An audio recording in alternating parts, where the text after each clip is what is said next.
Bom, vamos resolver agora a questão do módulo 1, é o exemplo 3, tá? Um vibrador um vibrador produz ondas planas na superfície de um líquido com frequência de 10 Hz e comprimento de onda de 28 centímetros. Ao passarem do meio 1 para o meio 2, como mostra a figura, foi verificada uma mudança na direção de propagação das ondas. A gente percebe que os comprimentos de onda no meio 1 diferentes dos comprimentos de onda no meio 2 e o ângulo entre essa reta e a superfície que separa os dois meios no meio 1 é 45 graus e 30 graus no meio 2, né? Ele dá os valores de seno e cosseno de vários ângulos, né? Pede para considerar que raiz de 2 é 1,4 e pede para determinar no meio 2 os valores da frequência e do comprimento de onda dessa onda. O que é importante a gente lembrar é a lei de Snell, né? O que a gente aprendeu aí da lei de Snell, né? Que a gente viu no videozinho, né?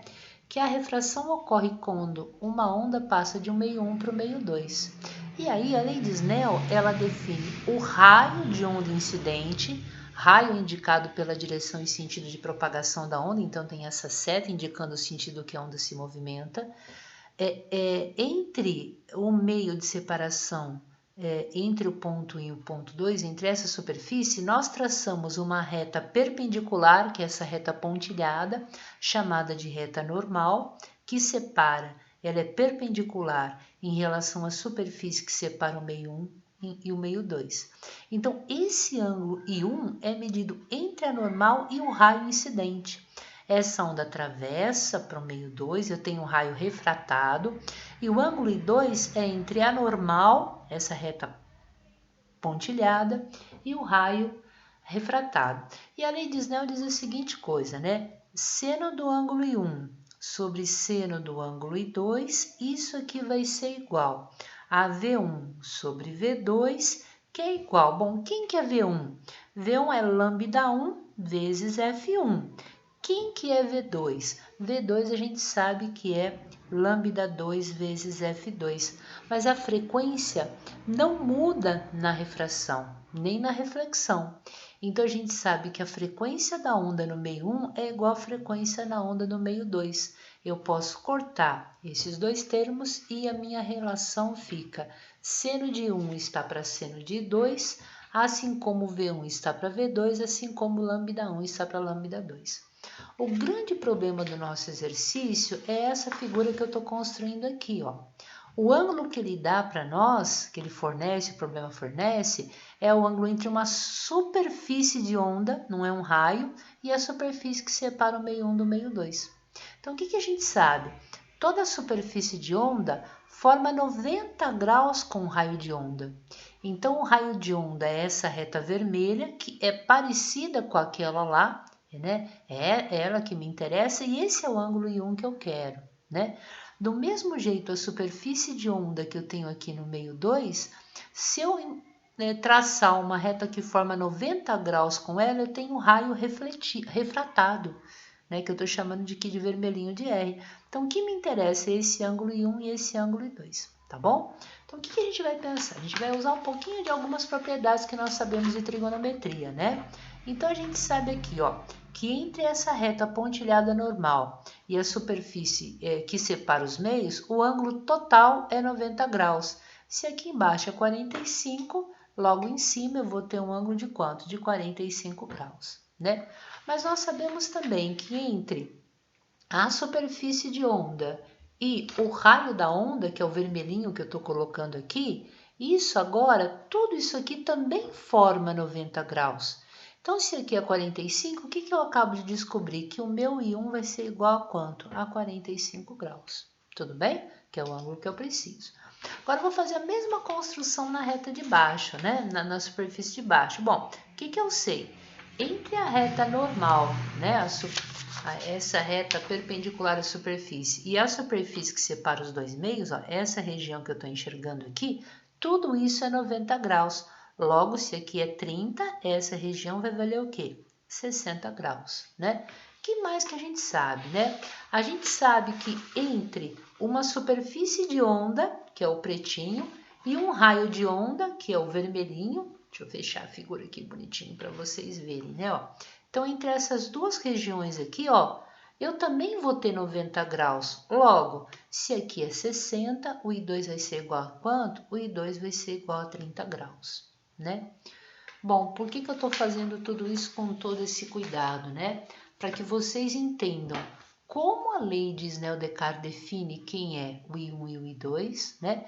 E como é que ele mostrava esse ângulo, porque eu poderia pensar de uma forma errada em traçar uma reta perpendicular aqui, uma reta normal, e definir esse ângulo aqui como 45 e esse ângulo como 60, eu erraria, né? O que é importante que a gente perceba, né? Se o I1 é definido entre o raio e a reta normal, ele equivale ao mesmo ângulo sendo definido entre a superfície da onda, não o raio da onda, e essa região que separa o meio 1 do meio 2. Então, era 45, continua sendo 45, aqui era 30 e aqui continua sendo 30. Tá bom? Então, agora a gente pode usar a lei de Snell-Descartes. A gente já tem uma resposta, né? Determine no meio 2 os valores da frequência. Bom, se a frequência não muda, se ele falou para nós que no meio 1 era 10, quanto será a frequência no meio 2? Ela não muda, então ela vai ser igual a quanto? Ela vai ser igual a 10 Hz, tudo bem? Agora, se eu olhar com um pouquinho de cuidado, eu tenho que determinar o lambda 2, né? Ele deu para a gente aqui no exercício o comprimento de onda no meio 1. O lambda 1 vale 28. Então, como é que eu vou determinar o lambda 2? Usando a lei de Snell-Descartes. Então, vou lá com um pouquinho de cuidado. Quem que é o ângulo I1? 45. Então, eu vou ter seno de 45 graus. Quem que é o ângulo I2? 30, então seno de 30, isso aqui é igual a lambda 1, mas lambda 1 ele deu lá no enunciado, né? Se eu voltar com um pouquinho de cuidado, ele falou que o comprimento de onda era 28 centímetros, então nós vamos ter aqui, isso é igual a 28 sobre quem? Sobre lambda 2. E aqui fica tranquila a resolução. Seno de 45 é dado no problema, né? Se a gente observar lá, seno de 45 é raiz de 2 sobre 2, e a gente sabe lá no comecinho também que seno de 30 é igual a 0,5. Então, como é que a gente escreve isso aqui? Seno de 45 é raiz de 2 sobre 2, né? Tudo isso aqui dividido por seno de 30. No lugar de 0,5 eu vou escrever meio. Isso aqui é igual a 28 sobre quem? Sobre lambda 2, tá? Como é que eu termino esse exercício, né? Eu tenho fração sobre fração. Então, eu vou repetir a fração de cima e multiplicar pelo inverso da de baixo. Como é que fica essa expressão, então? Isso fica raiz de 2 sobre 2, ó. Repetir a fração de cima e vou multiplicar pelo inverso da de baixo. Então, eu vou multiplicar por 2 sobre 1, né? Que é o inverso de 1 sobre 2. Isso aqui é igual a 28 sobre lambda 2. Tudo bem? O 2 que está multiplicando pode se cancelar com o 2 que está dividindo. Então, no primeiro termo dessa igualdade, eu tenho raiz de 2 sobre 1. Isso é simplesmente raiz de 2, né? Isso aqui vai ser igual a 28 sobre lambda 2, né? Como eu quero isolar o lambda 2 pode passar multiplicando e raiz de 2 dividindo. Ou multiplicar em cruz, como queiram, né? Então, isso aqui vai ficar raiz de 2 vezes lambda 2. Isso aqui é igual a 28, né? Como raiz de 2 está multiplicando, ela passa dividindo, quem que é o lambda 2? É 28 dividido por raiz de 2.